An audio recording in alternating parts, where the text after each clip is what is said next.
Emil Shahryar से कहती है कि मुझे लगता है कि मेरी वजह से तुम्हारे घर में काफ़ी तमाशा बन जाएगा। तो मैं ये तमाशा हरगिज़ नहीं चाहती। मैं चाहती हूँ कि तुम्हारी ज़िंदगी सुकून से गुजरे। पहले ही तुम्हारे साथ बहुत बड़ी ट्रेजेडी हो चुकी है। जिसको सुनकर वो कहता है तुम इन बातों की फ़िक्र मत करो, वो मेरा मसला है। मैं पहले वाला शहरयार नहीं रहा जो किसी के सामने तुम्हारे लिए स्टैंड ना ले सकूँ। लेकिन अब सब कुछ होगा, इसलिए तुम्हें परेशान होने की ज़रूरत नहीं है। मैं इन सबको खुद ही हैंडल कर लूँगा। तुम ये बातें मत सोचो और बस आने की तैयारी करो। आगे से आप देखेंगे कि फ़ाखरा कहती है कि जिस पट्टी पर तुम चल रहे हो ना आप लोग, मुझे समझ ही नहीं आ रही है। मुझे तो हैरानगी हो रही है कि मेरे तीनों बच्चे ही बगावत पर उतर आए, कोई एक भी ठीक नहीं निकला।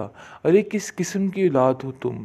सब के सब बेईमान, सब के सब बहुत ज़्यादा, यानी कि अपनी मर्ज़ी के अलावा कुछ भी नहीं कर सकते। इसको सुनकर आयमा कहती है कि खाला जी देख लीजिए मेरे साथ क्या हो रहा है इस घर में।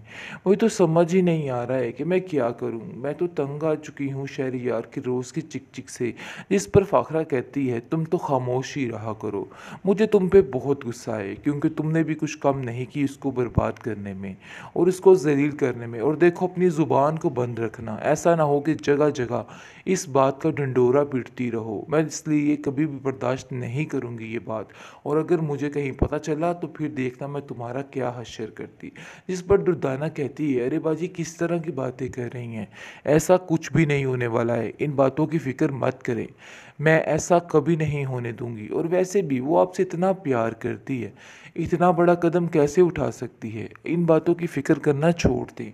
वो आपकी ही बेटी है, वो कोई इमल या फिर एनी नहीं है जो हर बात का ढंढोरा पीटती फिरेंगी। वो मेरी बेटी है और उसकी तरबियत मैंने ही की है। आप बिल्कुल फ़िक्र मत करें। और अपनी परेशानी को ख़त्म कर सकते हो। जिस पर वो कहता है कि नहीं, ऐसी कोई बात नहीं और मैं बिल्कुल भी परेशान नहीं हूँ, इसलिए आपको भी परेशान होने की कोई ज़रूरत नहीं। वैसे इसको अपनी सारी हकीकत जल्द अज जल्द इस फ़ाखरा को बतानी चाहिए, ताकि फ़ाखरा जो कि दूसरों की बेटियों पर इल्ज़ाम लगाने पर बैठी होती है, इसको भी थोड़ी अक्ल आए और उसके दिमाग में कुछ बैठे कि कुछ भी हो जाता है होने को, इसलिए ज़्यादा ज़बान खोलना भी सेहत के लिए ठीक नहीं होता है। खैर आप देखेंगे कि फ़ाखरा गन में से पूछती है और कहती है माँ, मुझे एक बात सही से बताओ कि आखिर क्या मसला है जो बहुत ज़्यादा परेशान हो चुका है शहरयार। मुझे ऐसा लगता है कि जैसे तुम इसको बिलावजह परेशान कर रही हो, क्योंकि वो जानती तो है कि आयमा में कहीं ना कहीं लालच का कीड़ा मौजूद है और वो कहीं ना कहीं उसको ब्लैकमेल करती रहती है और अपनी शॉपिंग के लिए पैसे हटियाती रहती है। लेकिन आप देखेंगे वो कहती है मुझे तो किसी बात का कोई नहीं है, असल बात तो ये है जो उससे आप खुद पूछ लीजिए, इसलिए मुझे इस तरह से परेशान करने की और सवाल जवाब करने की तो ज़रूरत ही नहीं है।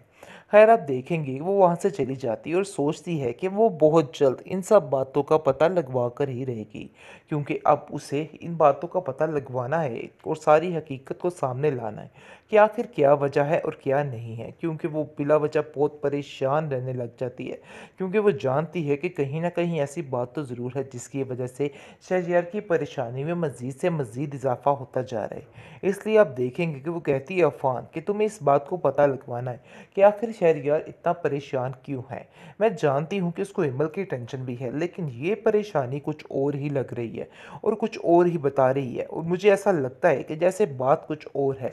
इसलिए इस बातों का पता करवाना बहुत ज़्यादा ज़रूरी हो चुका है और हमें इस बातों का पता करवा कर ही रहना है, क्योंकि मुझे लग रहा है कि इमल के अलावा बात कुछ और भी है जो हमसे छुपाई जा रही है। लेकिन हमें इस बात का पता करवा कर रहना है कि आखिर असल वजह क्या है और क्या नहीं है। ट्रॉमा सेल बेरंग के नेक्स्ट एपिसोड काफ़ी इंटरेस्टिंग है। तो नाज़रीन, जैसा कि आप देख रहे हैं कि किस तरीके से ये लड़की यानी कि आयमा अपनी चालों में कामयाब हो रही है। उसको तो ऐसी एक टॉपिक मिल चुका है, अब देखिएगा कि क्या क्या कुछ हथिया कर ये सारा कुछ लूट लटा कर ले जाती, क्योंकि ये यही मौका चाहती थी। खैर आप देखेंगे कि जैसे इस हकीकत का पता चला है, तो जिस पर शहरयार उसको खामोश रहने के लिए कहता है और कहता है कि ऐसा कुछ भी मत करना और किसी को भी मत बताना। जिस पर वो कहती है कि तुम्हारा ये जो राज मेरे हाथों लग चुका है, खैर ये समझो कि अब तुम्हें इसके बदले कुछ करना होगा, कुछ देना होगा। जिस पर वो कहता है आखिर ये क्या करना चाह रही है। लेकिन उसको यहाँ पर इसके लालचपन का साफ-साफ अंदाज़ा हो जाएगा कि आखिर ये औरत सिर्फ़ और सिर्फ़ पैसे हथियाने के लिए सारा कुछ कर रही है और इसका मकसद पैसे के अलावा और कुछ भी नहीं है। इस चीज़ का अंदाज़ा इसको साफ-साफ हो चुका है। ख़ैर वो भी काफ़ी परेशान है और कहता है कि आखिर क्या वजह है? जिस पर आप देखेंगे कि वो उसको कहती है असल बात ये है कि तुम्हें मेरे नाम प्रॉपर्टी करनी होगी और ये करना होगा और वो करना होगा। यानी कि जो उसकी माँ ने उसको समझाया हुआ है कि तुमने अपनी खाला जान का हर चीज़ लेकर यहाँ से फ़रार होना है और हमें हर चीज़ अपनी मुट्ठी में करनी है। इसलिए ज़रा ध्यान से काम लेना और सोच समझ कर काम लेना। जिस पर वो अपनी माँ की बातों में आकर सारा कुछ कर लेती है और अपने हाथों से अपनी हर चीज़ बर्बाद कर लेती है।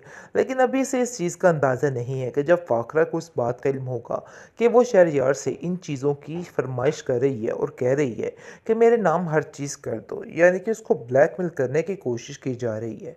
लेकिन आप देखेंगे कि फ़ाकरा कहती है शहरयार तुम काफ़ी दिनों से काफ़ी परेशान लग रही हो। मुझे ऐसा लग रहा है कि कुछ ना कुछ तो ऐसी बात ज़रूर है जिसको छुपाया जा रहा है। देखो ऐसा नहीं करो, अगर कोई ऐसी बात है तो तुम बिला वजह परेशान मत हो बल्कि हमसे शेयर कर सकते हो और अपनी परेशानी को ख़त्म कर सकते हो। जिस पर वो कहता है कि नहीं ऐसी कोई बात नहीं और मैं बिल्कुल भी परेशान नहीं हूँ, इसलिए आपको भी परेशान होने की कोई ज़रूरत नहीं। वैसे इसको अपनी सारी हकीकत जल्द अज जल्द इस फ़ाकरा को बतानी चाहिए ताकि फ़ाकरा जो कि दूसरों की बेटियों पर इल्ज़ाम लगाने पर बैठी होती है, इसको भी थोड़ी अक्ल आए और उसके दिमाग में कुछ बैठे कि कुछ भी हो जाता है होने को, इसलिए ज़्यादा ज़बान खोलना भी सेहत के लिए ठीक नहीं होता है। खैर आप देखेंगे कि फ़ाखरा गन्ने से पूछती है और कहती है माँ मुझे एक बात सही से बताओ कि आखिर क्या मसला है जो बहुत ज़्यादा परेशान हो चुका है शहरयार। मुझे ऐसा लगता है कि जैसे तुम इसको बिला वजह परेशान कर रही हो, क्योंकि वो जानती तो है कि आयमा में कहीं ना कहीं लालच का कीड़ा मौजूद है और वो कहीं ना कहीं उसको ब्लैकमेल करती रहती है और अपनी शॉपिंग के लिए पैसे हटियाती रहती है। लेकिन आप देखेंगे वो कहती है मुझे तो किसी बात का कोई इल्म नहीं है, असल बात तो ये है जो उससे आप खुद पूछ लीजिए, इसलिए मुझे इस तरह से परेशान करने की और सवाल जवाब करने की तो ज़रूरत ही नहीं है।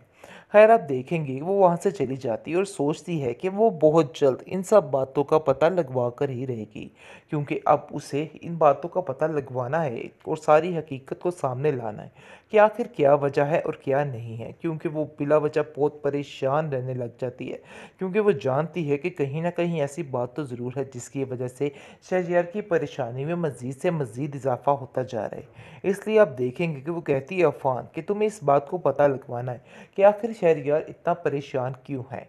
मैं जानती हूँ कि उसको इमल की टेंशन भी है, लेकिन ये परेशानी कुछ और ही लग रही है और कुछ और ही बता रही है और मुझे ऐसा लगता है कि जैसे बात कुछ और है।